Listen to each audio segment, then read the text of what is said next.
আমি প্ৰত্যেকজন অসমীয়া জাতিৰ প্ৰত্যেকজন ব্যক্তিয়ে অসম চুক্তিক সন্মান কৰোঁ, অসম চুক্তিক বিশ্বাস কৰোঁ। আৰু আমাৰ কথা একেবাৰে স্পষ্ট, 1971 চনৰ 25 মাৰ্চৰ পিছত অহা যিকোনো বাংলাদেশী মানুহ অসমত থাকিব নোৱাৰে। অসম বাংলাদেশী মুক্ত, বিদেশী মুক্ত হ'ব লাগে। আৰু তাৰ কাৰণে NRCৰ উন্নতিকৰণৰ কাম আৰম্ভ কৰিছিল আৰু NRCৰ উন্নতিকৰণৰ কাম শেষ পৰ্যায়ত আছে। কিন্তু ৰাজ্য চৰকাৰৰ ইচ্ছাৰ অভাৱ, সদিচ্ছাৰ অভাৱ কেন্দ্ৰীয় চৰকাৰৰ পৰা পূৰ্ণত ল'ব পৰা নাই। আজি NRC যদি সম্পূৰ্ণ মান্যতা দিলেহেঁতেন, NRCৰ প্ৰক্ৰিয়া সম্পূৰ্ণ কৰি তাক দলিল হিচাপে লৈ চলিলেহেঁতেন, আজি অসমত স্পষ্ট হ'লহেঁতেন কিমান বিদেশী আছে, কিমান স্বদেশী আছে। কিন্তু ৰাজ্য চৰকাৰখনে কৰা নাই। তাকে নকৰি যোৱা কিছুদিন ধৰি যিসকল ব্যক্তিক সন্দেহ কৰা গৈছে তেওঁ বিদেশী, অথচ সেই ব্যক্তিজনে লয়াৰ কোৰ্টত কেছ খেলি আছে, হাইকোৰ্টত কেছ খেলি আছে, সুপ্ৰিম কোৰ্টত কেছ খেলি আছে। যিসকলে আইনৰ মাধ্যমেৰে তেওঁ যে ভাৰতীয় সেইখিনি প্ৰমাণ কৰাৰ কাৰণে তেওঁ ইতিমধ্যে আদালতৰ মজিয়াত গৈছে, বিচাৰ প্ৰক্ৰিয়া চলি আছে। সেই ব্যক্তিসকলক ঘৰত গৈ জোৰ জবস্তি পুলিচে এৰেষ্ট কৰিছে। কিছুমান এনেকুৱা ব্যক্তি যিসকল স্বদেশী মানুহ, বংশ পৰিয়াল সকলো স্বদেশী, তেওঁ নাজানে তেওঁ কেতিয়া বিদেশী ডিক্লেয়াৰ হৈছে। সেই ব্যক্তিজনক হঠাৎ যে কৈছে আপুনি বিদেশী হিচাপে ডিক্লেয়াৰ হৈছে, আপোনাক আমি এৰেষ্ট কৰিব আহিছো। অথচ এই ব্যক্তিজনক না এটা নোটিছ পঠাইছে না কিবা আছে। পুলিচে কয় নোটিছ পঠাইছো, তেওঁ কেতিয়া নোটিছে পোৱা নাই। সেই ব্যক্তিসকলক আজি এৰেষ্ট কৰি আছে। গতিকে অসম চৰকাৰে যিসকল মানুহ স্বদেশী, যিসকলে আদালতৰ জৰিয়তে বিচাৰ প্ৰক্ৰিয়া চলি আছে, প্ৰমাণ কৰাৰ কাৰণে তেওঁলোকে আদালতৰ মজিয়ালৈ গৈছে, আৰু যিসকলে এতিয়ালৈকে কোনো নোটিছেই পোৱা নাই, অথচ তলে তলে তেওঁক বিদেশী কৰি থৈছে বৰ্ডাৰ পুলিচে, গৃহ বিভাগে, সেই ব্যক্তিসকলক লৈ অসম চৰকাৰে যি ষড়যন্ত্ৰ ৰচিছে ইয়াক বন্ধ কৰিব লাগে। আৰু ইয়াক বন্ধ কৰিবলৈ চৰকাৰ বাধ্য হ'ব লাগিব। আমি বিদেশী মুক্ত অসম বিচাৰো। তাৰ লগে লগে কোনো স্বদেশী মানুহক বিদেশী বুলি হাৰাশাস্তি কৰি এই বিজেপি দলে তেওঁলোকৰ লক্ষ্যত উপনীত হ'ব, সেয়া হ'বলৈ কেতিয়াও দিয়া নহয়।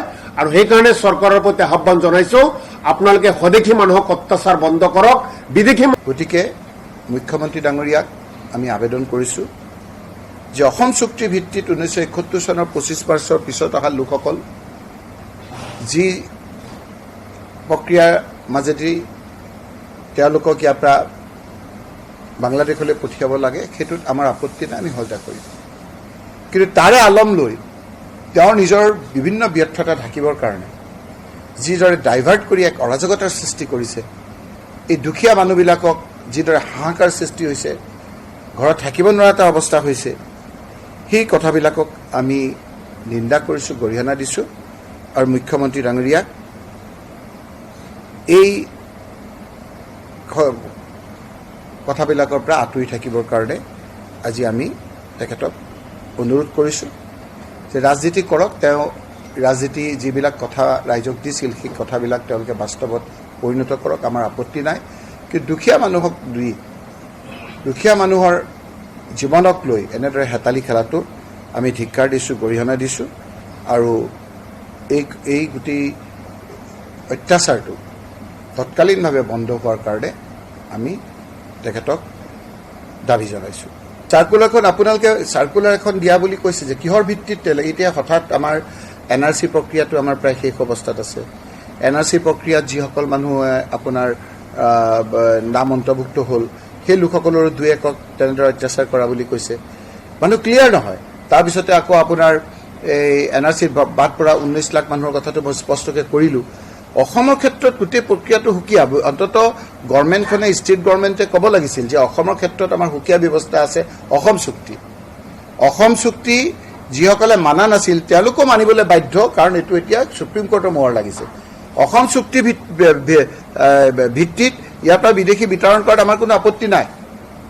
কিন্তু এটা কেছ পেণ্ডিং হৈ থকা অৱস্থাত, এটা কেছ চলি থকা অৱস্থাত মানুহখিনিয়ে এনেদৰে হাৰাশাস্তি কৰি নিজৰ ঘৰখনৰ পৰা, ৰাস্তাৰ পৰা, আজি আপোনাৰ এখন শিক্ষক, আমাৰ চৰকাৰী চাকৰিয়াল, তেওঁকো লৈ গৈছে। আজি চৰকাৰে বোধে এৰি দিবলৈ বাধ্য হৈছে।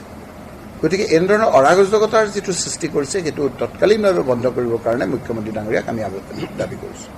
এক নম্বৰ কথাটো চাওক, তেওঁলোকে পলিচি কৰিছে যে যিবিলাক মানুহক ফৰেইনাৰ্ছ ট্ৰিবিউনেলে ফৰেইনাৰ বুলি ডিক্লেয়াৰ কৰিছে, ফৰেইনাৰ্ছ ট্ৰিবিউনেলে কিছুমান হিন্দুকো ডিক্লেয়াৰ কৰিছে, কিছুমান মুছলিমকো ডিক্লেয়াৰ কৰিছে। ৰাইট? এই মানুহবিলাকে কিছুমানে হাইকোৰ্টত গৈ কেছ কৰিছে, এপিল কৰি আছে। এপিল নোহোৱালৈকে, ডিছমিছ নোহোৱালৈকে বা একো ডিছপ'জেল নোহোৱালৈকে আকৌ কিছুমানে হাইকোৰ্টৰ ওপৰত আকৌ সুপ্ৰিম কোৰ্ট গৈছে। গতিকে গোটেই বস্তুটো পেণ্ডিং আছে। এনেকুৱা অৱস্থাত গভৰ্ণমেণ্টে কৰিছে কি, আছাম গভৰ্ণমেণ্টে, হিমন্ত বিশ্ব শৰ্মা গভৰ্ণমেণ্টে কৰিছে কি, যিবিলাক মুছলিম তেওঁলোকক পুছ কৰিছে, হিন্দু কেইটা যিবিলাকক হিন্দুকো ডিক্লেয়াৰ কৰিছে তেওঁলোকক নাই কৰা। That is one, that is this. শুনিবলৈ বেয়া কথাটো, কিন্তু আমি জাষ্টিছটোৰ কথা ক'ব লাগিব। That is one. ছেকেণ্ড ডিছক্ৰিমিনেশ্যনটো গভৰ্ণমেণ্টৰ কি হৈছে, এইপিনে তেওঁলোকে এইটো কৰিবলৈ বিচাৰিছে, আনহাতেদি আকৌ যিখন কা আইনখন আনিছে, কা আইনত তেওঁলোকে এইখিনি মানুহকেই তেওঁলোকে খেদিছে, আকৌ কা আইনত দিয়া মানুহখিনিক এইখিনিক আকৌ চিটিজেনশ্বিপ দি ৰাখিব বিচাৰিছে।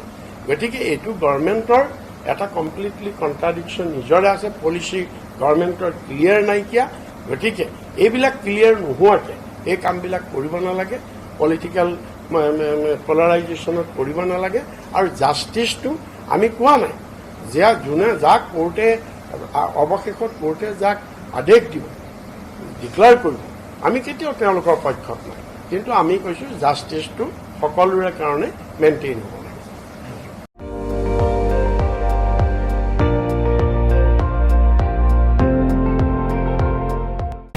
আপুনি চাই আছে ND24, সৰ্বশ্ৰেষ্ঠ নহয় সৰ্বোত্তমৰ দৌৰ।